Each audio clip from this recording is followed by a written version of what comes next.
Time for the much anticipated lone matchup with NC State this season. Carolina is hurting without their starting front court, but no excuses. You gotta go ball. This is David Noel, and you're listening to Locked On Tar Heels. You are Locked On Tar Heels, your daily podcast on the UNC Tar Heels. Part of the Locked On Podcast Network, your team every day. Hey there, what's up? It's Tuesday, February 17th, 2026. Welcome into the Locked On Tar Heels podcast, the only daily North Carolina show out there. I'm your host, Isaac Schade. You're joining me at the place to get your Tar Heels content every single day, all part of the Locked On Network, the #1 sports podcast network out there.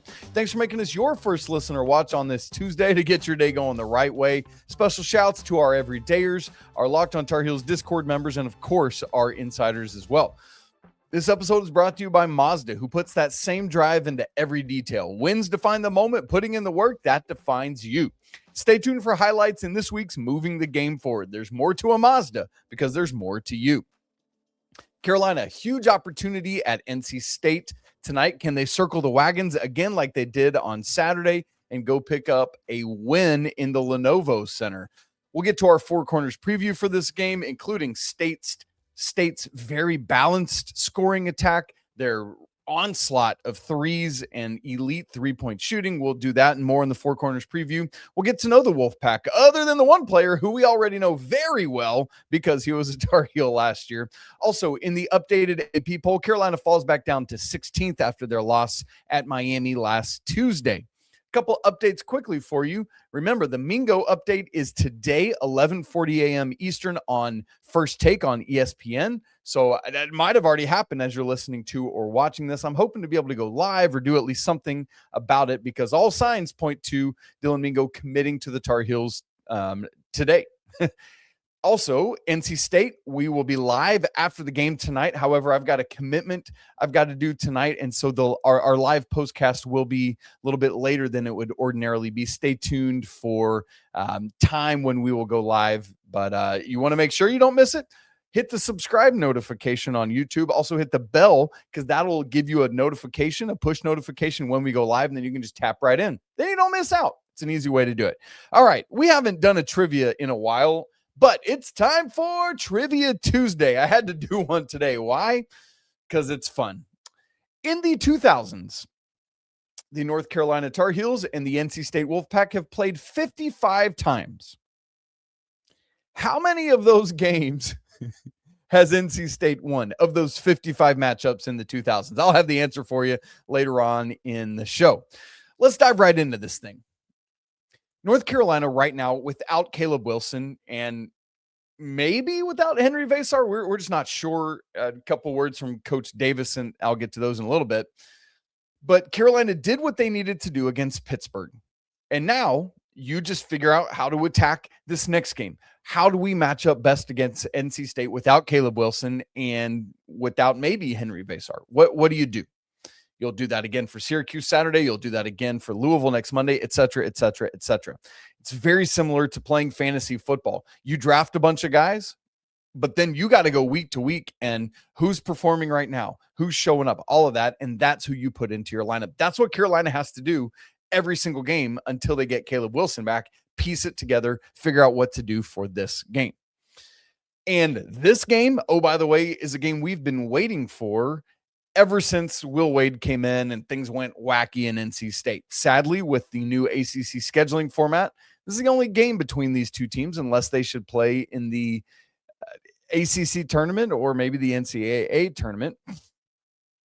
But there was, Will Wade coming in and talking a big game. There was a lot of the national media overselling State over Carolina in the preseason.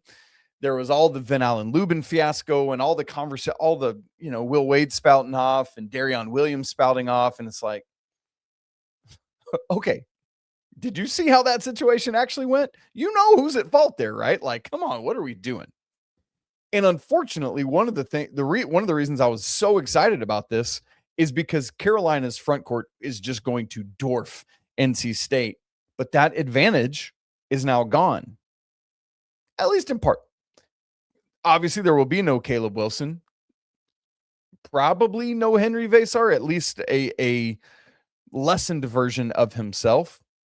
And here's when it comes to Veesaar tonight, like, I want to win this basketball game desperately. Always want to beat NC State, right? Like, that's what a rivalry kind of situation is. But for my money's worth, don't try to win this battle at the expense of the war. While you want to win every game, you got bigger fish to fry than winning one regular season game, whether it's Duke or NC State or anybody. You don't want to risk hurting Henri worse by playing him tonight at the expense of him being fully ready for ACC tournament, an NCAA tournament, all of those moments. And that's no shade at NC State. Again, that would be anybody that you play. Because again, I desperately want to beat NC State every time we step on the floor, but it's not worth risking Henri. On ACC coaches media availability on Monday, Coach Davis was non-committal about Henri's availability, not because he was trying to like hold it tight or just, it's like, we're not really sure, because there's two things that's been going on. He had the flu and he's got this lower extremity injury. Coach Davis said, I mean, he was as forthright as he could be. He just doesn't know yet, right?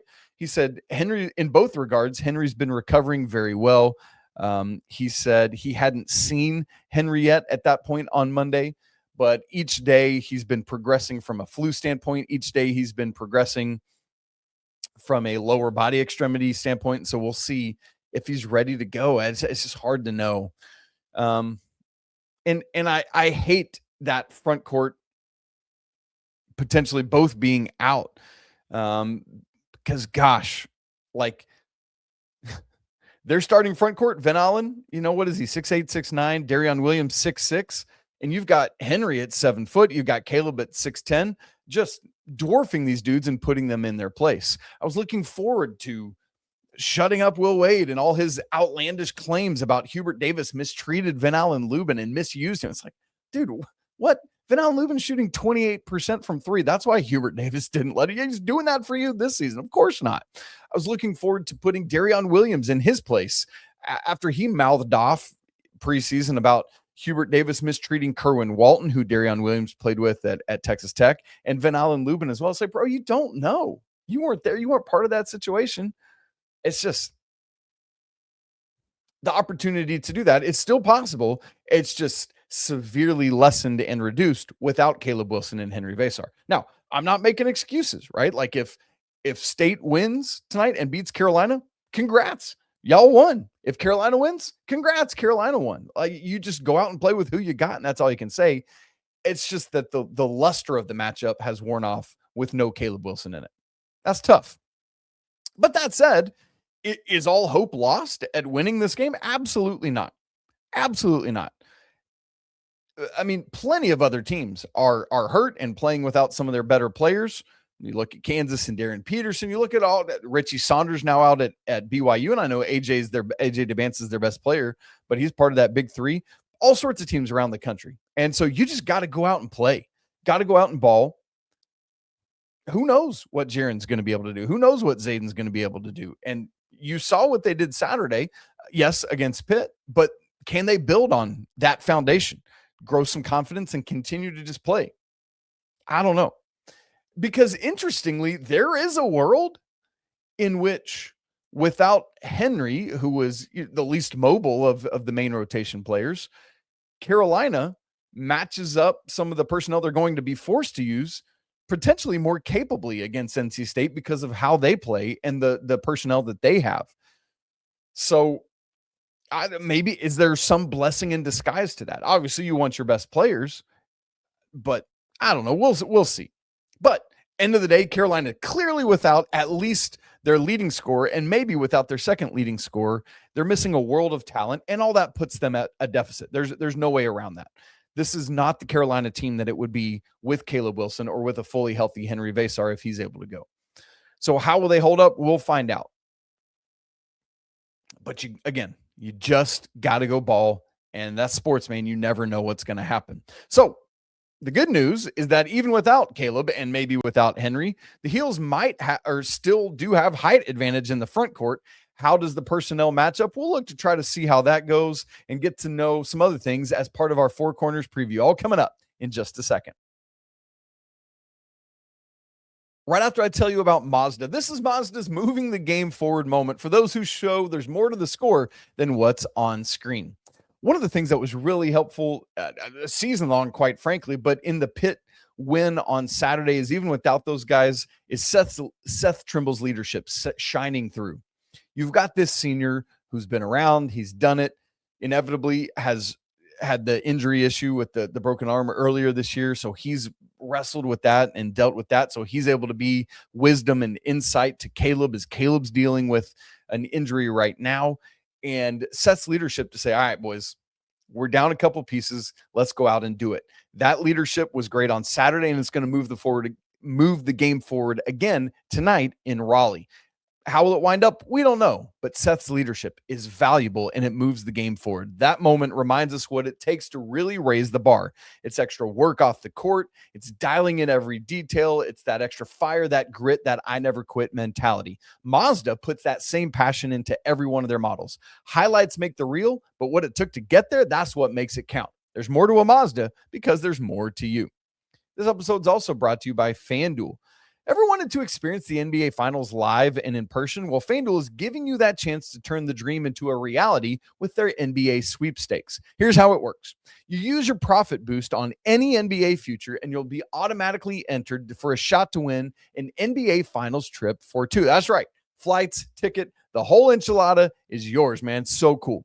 So maybe you're already looking at the NBA futures board and thinking about, hey, which team can make a deep run or who's going to win a conference championship, something like that. Man, this is the perfect time to lock it in. And I love these futures, all these things that can add extra layers of excitement to every game down the stretch of the season. And now, not only can your pick cash, but it could also send you and somebody else to the NBA Finals. As we look ahead to this game tonight, Carolina, a 5.5-point underdog in Raleigh at NC State. That's tough, but a great opportunity to either win outright or stay within the number. So visit FanDuel.com to get started. Use your profit boost on an NBA future and get entered for your chance to win an NBA trip to the finals. Play your game with FanDuel, the official sports betting partner of the NBA.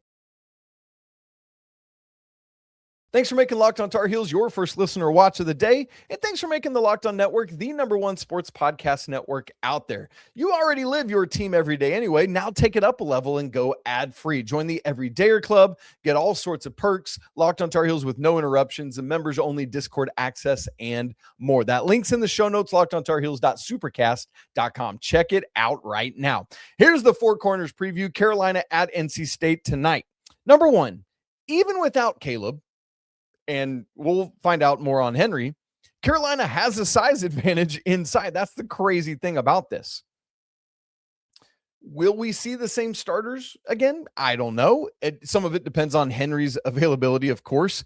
If Henri is a go, I would expect to see a starting front court of Henri Veesaar and Jarin Stevenson. If Henri is a no-go, I expect to see the same lineup as Saturday. I mean, you look at the start they got off to, no telling if they'll be able to do that again tonight. But boy, you got to look at that and be hopeful for it. But when you look, I mentioned it earlier, but Carolina would be even with Jarin and Zayden, you're 6'10" against a 6'6" and a 6'9" guy in the front court. So regardless of who starts, Carolina is going to have the height advantage in the front court. There's some other positions, kind of 2 and 3, and 1, frankly, where NC State has some potential size. I'm really curious to see how this goes. Like, if Henri's in the starting lineup, I think it's Henri against Van Allen Lubin, which is hilarious to think about when you go back to last year's team. And then Jarin Stevenson would be on Darion Williams. I love that matchup. And even if Henri's out and Zayden starts, I think you have Zayden on Van Allen Lubin, which that's going to be interesting because they wouldn't have really squared off much last year because of Zayden's suspension. And either way, I think you go there because Jarin needs to have the defensive assignment on Darion Williams. So I'm watching that. And then at the rest, it's interesting because Quadir Copeland, who is NC State's point guard, is 6'6". Man, he's a very good basketball player. With Derek Dixon's size, is he the one that takes him, or do you utilize Seth Trimble's experience and try to take him, even though he's given up a couple inches? Do you use Seth's experience to try to take him out of what he's doing? But then you've got Trey Holloman, who's 6'2", and you've got Paul McNeil, who's 6'5", as their other starters. So maybe you do that. Maybe you go with Seth Trimble guarding Quadir Copeland, and then you could have, then you've got 2 6'5" guys, 6'6", for Trey Holloman and Paul McNeil in Bogavac and Derek Dixon. I think that's probably what I would do, even though the height matchup that makes more sense is Seth on Trey Holloman. I think I use Seth to try to take Copeland out of his game. That's what I would do anyway if I'm Hubert Davis. Obviously, he's the one that's paid the big bucks, and so that's going to be what it's going to be. So we'll continue to see with Henri, is he in or out? Either way, whether it's he or Zayden starting, I believe he's on Van Allen Lubin, Jarin Stevenson on Darion Williams, and then I just told you what I think the front court and wings should be. As for Jarin, man, I just want to see him do what he did Saturday. Coach Davis talked about it on Monday. He said, quote, "I love when he's aggressive. He takes good shots. He makes the right plays. That's like always. And when he's aggressive, he takes our team to a different level from an offensive standpoint. He's always been great defensively." And you saw it, man. Like Jarin willing to go into the paint to bang. He had a dunk in the paint that was, I was like, where is that Jarin Stevenson been, man? That thing was ferocious. If he can do that again, I mean, great. And that, yes, there's still an offensive drop-off from Caleb to Jarin, but man, that tightens that gap infinitely more. And so really curious to see how those lineups come together, what Carolina chooses to do defensively.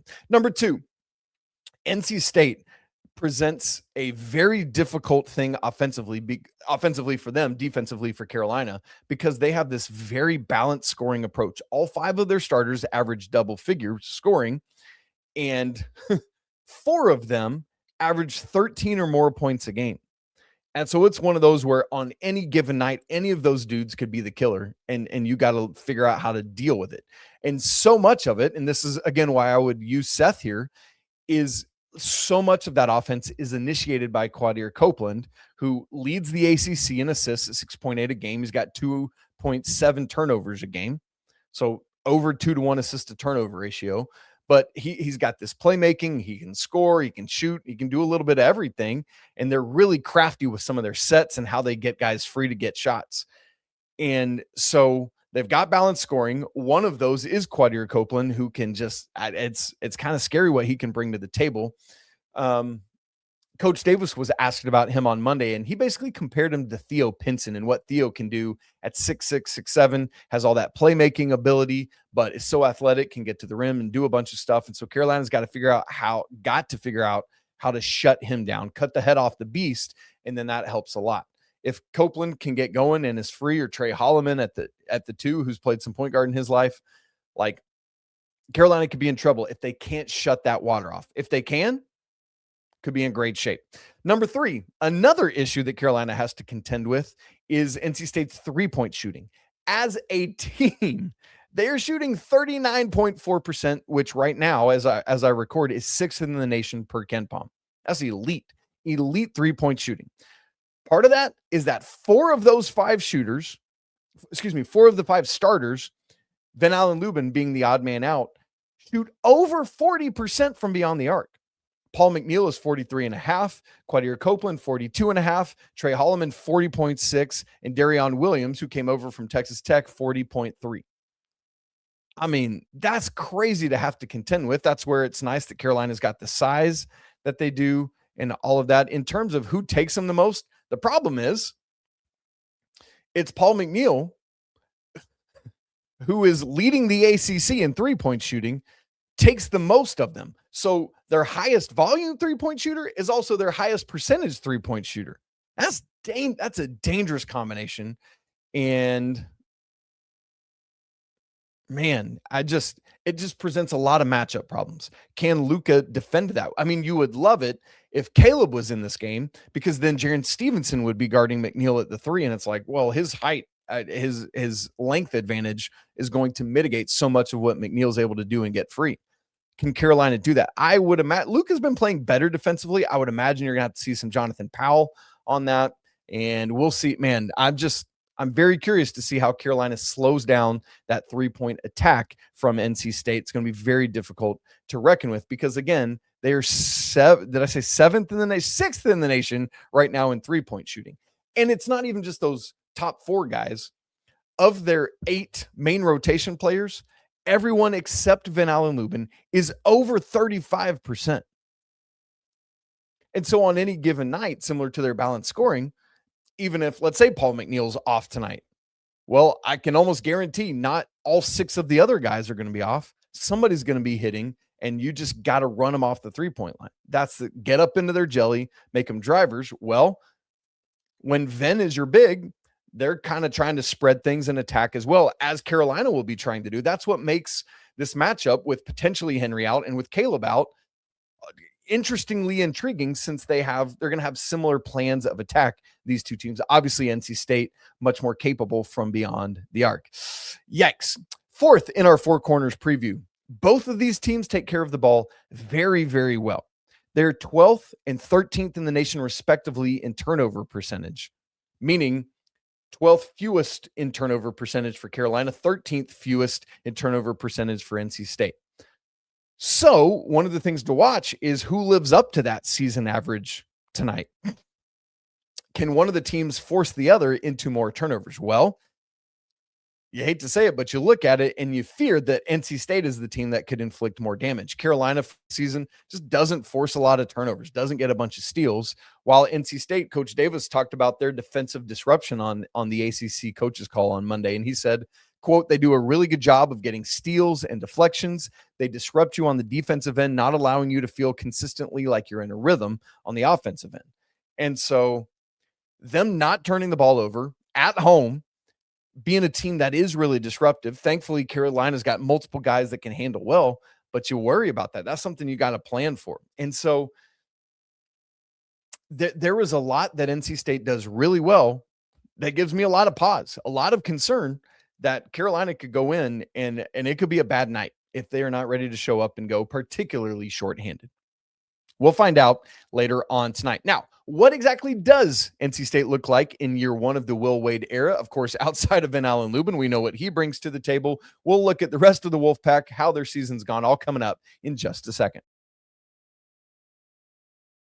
Right after I tell you about Indeed, workplace chaos, deadlines stacking up, inbox overflowing, and the one position you've still got to fill is still sitting open, and you can't get to it. Well, when the pressure's on and you need the right hire, this is a job for Indeed sponsored jobs, which helps you reach the people who actually fit what you're looking for: skills, experience, location. So you're not just hoping, please may the right candidates stumble across our post. No.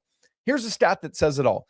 In the minute that I'm going to talk to you, companies just like yours worldwide have made 27 hires on Indeed, according to Indeed data. So if you're hiring, spend less time searching and more time actually interviewing candidates who check all your boxes. Less stress, less time, more results. When you need the right person to cut through the chaos, that's a job for Indeed sponsored jobs. And listeners to Locked On Tar Heels get a $75 sponsored job credit to help get your job the premium status it deserves at Indeed.com/podcast. Just go to Indeed.com/podcast right now and support our show, Locked On Tar Heels, by saying you heard about Indeed right here on the podcast. Indeed.com/podcast. Terms and conditions apply. Need to hire? That's a job for Indeed sponsored jobs. Let's get to know NC State, the setup for the game. We'll make a game prediction. I'll give you the Trivia Tuesday answer as well. Carolina over at State tonight, Tuesday, February 17th at the Lenovo Center, 7 p.m. Eastern on ESPN. FanDuel has this line, Wolfpack by 5.5. It's a 3-point NC State favorite at both KenPom and Torvik. Very interesting. We'll see what happens. You wonder how much the Caleb Wilson news affects that. You wonder how much Henri Veesaar's uncertainty factors in as well. All-time series record. Carolina leads 166-81. Yes, more than double the number the times that NC State has won in this series. Carolina's won 4 of the last 5, 8 of the last 10, 13 of the last 16. I could go on. The head coach of the NC State Wolfpack is Will Wade. He's in his first season after coming over from McNeil, where they won an NCAA tournament game last year. He had been at LSU. I things got muddy there. He had to leave the coaching, leave the high major level anyway, wound up at McNeil and was very successful there. NC State right now is in others receiving votes. They keep coming so close to getting ranked, and then they'll take a loss. They've been picked 4th in the preseason for the ACC. Right now, they are 5th in the ACC, 1 game ahead of the Heels. They've played 1 extra, so the teams are tied in the ACC loss column, but NC State has 1 more win in the win column. Right now, NC State is 29th in the net, making this very obviously a quad 1 game. Again, as a reminder, there are no more quad 3 games left on the schedule, no more quad 4 games. So Carolina can only get good wins and good losses. You would rather have a bunch of good wins down the stretch here, but it's nice to know that you can't add anything damaging to your resume in terms of a bad win. You could add bad volume of wins, and that's something you don't want to see, but that's good news.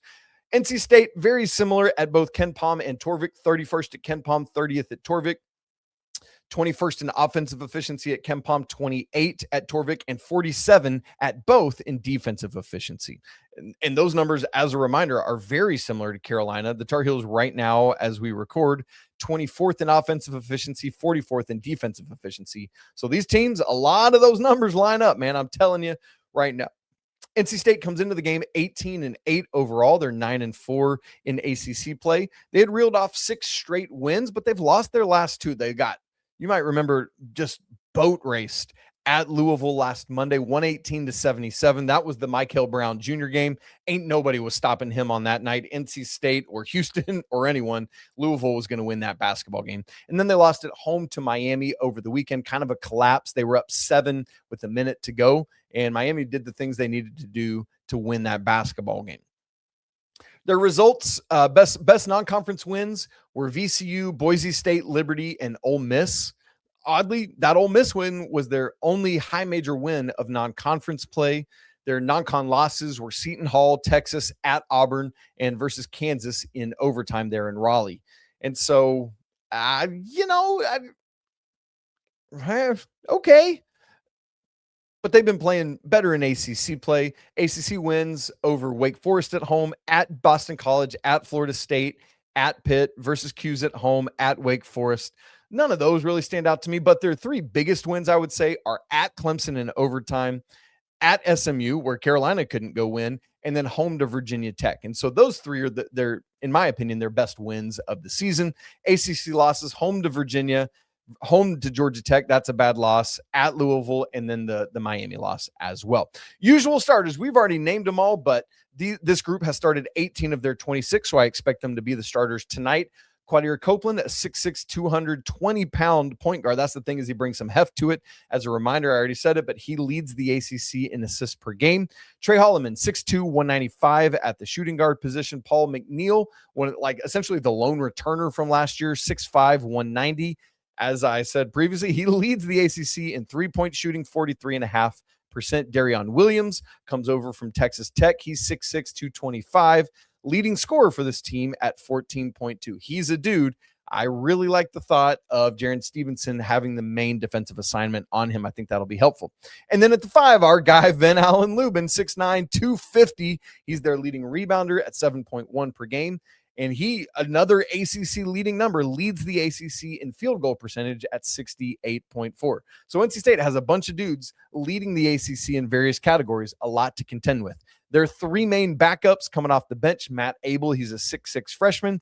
Alan Breed, who's a 6'3 senior. And Terrence Arsenault, a Houston transfer, who's also 6'6. Started the year, kind of hurts, been working his way back in. He's a guy, my co-host on Locked On College Basketball, Andy Patton, and I, we love Terrence Arsenault. He's just struggled with the injuries throughout his career at Houston. Has done so again at NC State, but he's really kind of coming along. So that's another guy that Carolina is going to have to contend with. So you see, outside of, while the front court is undersized, they've got good size 1 through 3, NC State does, to kind of make up for some of that. And so we'll see how it comes together. My prediction on this thing, as a reminder, with Carolina losing to Miami, the reverse jinx is gone, and now I just pick how I truly feel. I'm going to go Carolina 83-82 in this thing, because NC State averages like 85 points a game. 83-82 Tar Heels on a Seth Trimble layup as the buzzer expires. How about Seth Trimble? I just like the thought of Seth having two buzzer beaters. I guess the Duke one wasn't technically a buzzer beater, fine, whatever, but essentially two buzzer beaters to beat your two biggest rivals. I would love it. So I'm here for that. Although that would also be more stress than I want or need in my life. So I would love to see a bigger margin, but I fully anticipate this to be a very good game between these two teams. Hopefully Carolina, with or obviously without Caleb, with or without Henry, can rise to the occasion. Dudes can step up and make plays. All right, Trivia Tuesday, and then we'll get out of here.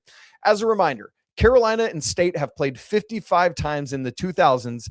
How many of those games has NC State won? The answer, ladies and gentlemen, is 11.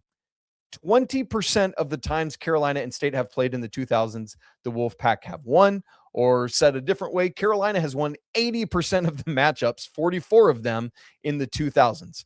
I posted this on Twitter, and some NC State guys trying to come at me like, well, it's too bad you couldn't beat them when it counted in the championship. And I was like, well, the problem is NC State never makes it to these games. So the one time, yeah, it happened. Okay, congrats, way to go. Also, thanks for knocking off Duke in the NCAA tournament.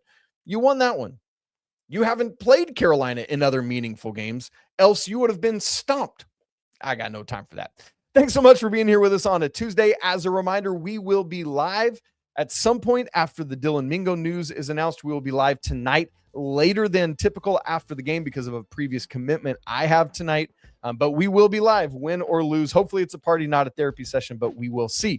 If you haven't subscribed to Locked on Tar Heels video and audio, do it now so you don't miss a second of the show. If you've not joined the Everydayers Club, that link's in the show notes, as is the link for the Locked on Tar Heels Discord. Would love to see you in both of those places. You guys, it's always a great day to be a Tar Heel. We'll talk to you again a couple other times throughout the day today, but until then, peace.